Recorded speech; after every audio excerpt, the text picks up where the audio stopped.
News every 15 minutes, weather every 10, and sports twice an hour. Newstalk, KGVO, AM 1290 and 98.3 FM. You're listening to Montana Morning with Peter Christian. A new definition of consent in the Montana legislature. Good morning, everyone. Montana Morning for Monday, March 27, 2017. The sky's cloudy. It's 39 degrees. A little sprinkling here and there. Roads around the area are bare and dry to start your day. Our newscast this morning, sponsored by Selway Armory on Stockyard Road. They've got more guns and ammo than anyone in Missoula. The best prices in Montana. Montana's premier firearms dealer. Montana's laws defining sexual assault and sexual intercourse without consent are antiquated, according to a bill introduced by a Missoula legislator before the House Judiciary Committee on Friday.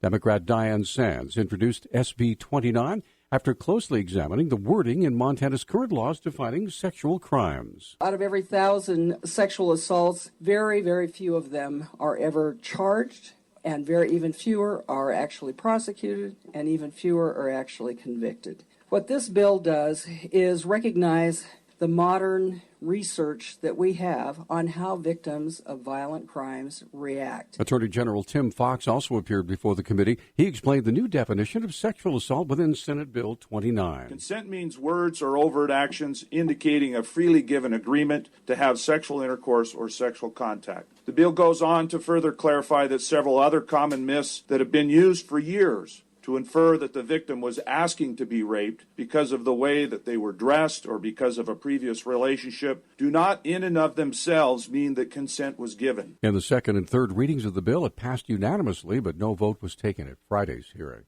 In a couple of related stories, none of the 60 rape cases reported last year in Montana's most populous county resulted in a single charge, as police and prosecutors struggled to get the cases to trial. The Billings Gazette reported Sunday, over the past 5 years, Yellowstone County has prosecuted only about 15% of adult rape cases that were investigated and forwarded for possible charges.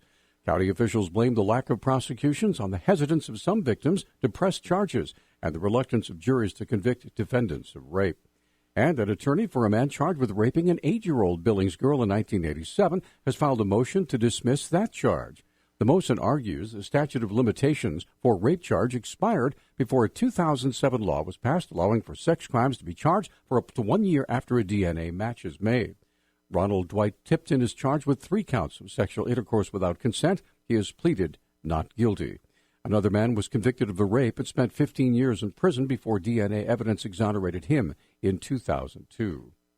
39-year-old Thomas Breck of Missoula is the Green Party candidate for the congressional seat vacated by Ryan Zinke, recently confirmed as Secretary of the Interior.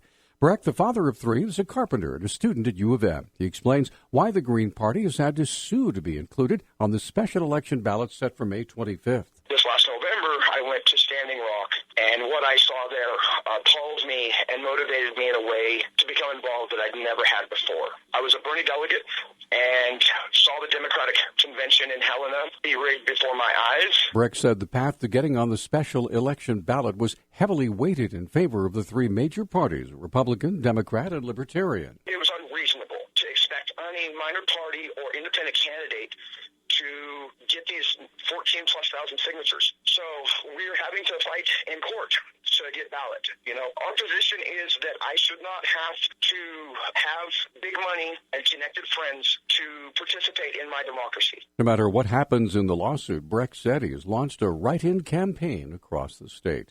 A man serving a life sentence in the brutal 2003 killings of an estranged couple has died in a Montana prison. Montana Department of Corrections spokeswoman Amy Barton said 66-year-old Mark Meisner died at the state prison in Deer Lodge following an extended illness. Meisner was convicted in Cascade County in 2005 on 2 counts of deliberate homicide in the deaths of Wanda Lynn Hutchinson and Danny Ray Hutchinson in Great Falls. Meisner was also serving on a 2010 conviction in Toole County for assaulting a police officer.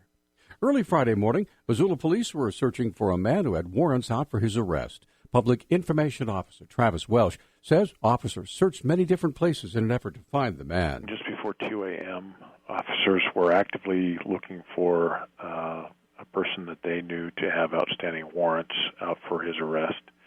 And they had been searching parking lots of various hotels. He has been known to stay stay temporarily at different venues around town. According to Welsh, officers eventually located a car associated with the man in the 700 block of East Broadway. Through the course of their investigation, they made contact with persons in a specific room where they did, in fact, locate this gentleman. And through further investigation and witness statements, they also learned that there were various kinds of drugs in the room. Officers found heroin and methamphetamine and took 39-year-old Jackie Daniel Ainsworth into custody. Ainsworth was charged with 2 felony counts of criminal possession of dangerous drugs with intent to distribute. The Marcus Karma case has been appealed to the U.S. Supreme Court.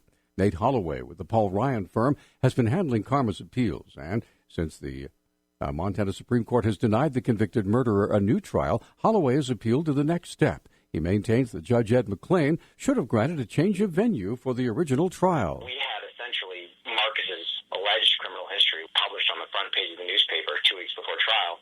When we asked for a change of venue, the trial judge said, and again, I obviously respect his opinions, but the trial judge said when we asked for later individual voir dire, the judge said the whole jury's going to know about that criminal history. And at that point, in our opinion, the trial should have been moved. Holloway says Karma's legal defense team will continue to seek a new trial for their client until all appeals have been exhausted. It's important, and I know it seems like there's a lot of stuff going on, but this is kind of what defense attorneys do. You just, if you lose, you keep fighting. I think that's your job. We're going to continue to advocate for Marcus, and understanding that it is very difficult to be heard at the U.S. Supreme Court. Holloway said he only has 90 days to present his petition before the U.S. Supreme Court, so he has engaged a second attorney, David Maldonado, to assist him. Karma was convicted in 2015 of the shotgun slaying of 17-year-old German exchange student Diren Dede. A Senate committee has approved a bonding bill that would pay for $98 million in public works and capital building projects. The Senate measure is moving at the same time as a parallel bill in the House that will authorize $33 million in bonds. The major difference between the two bills is that the Senate kept most of the large state building projects that the House had jettisoned from its legislation. The House bill authorizes bonding only for roads, bridges, and water and sewer projects. The Senate Finance and Claims Committee approved its bill Friday on a vote of 15-3. It next goes to the Senate floor. Dan Villa, the budget director for Democrat Governor Steve Bullock, said the governor considers the Senate bill the best way to pass an infrastructure bonding bill this session. Our Newstalk time is 6:12. Newstalk, KGVO. Missoula's official weather station. Mostly cloudy to cloudy skies today with a little bit of rain. Daytime highs will be in the upper 40s and low 50s with the wind out of the west at 5 to 15 miles per hour. Look for a chance of showers tonight with their lows right around the freezing mark. I'm meteorologist Brooke Foster for KECI 13.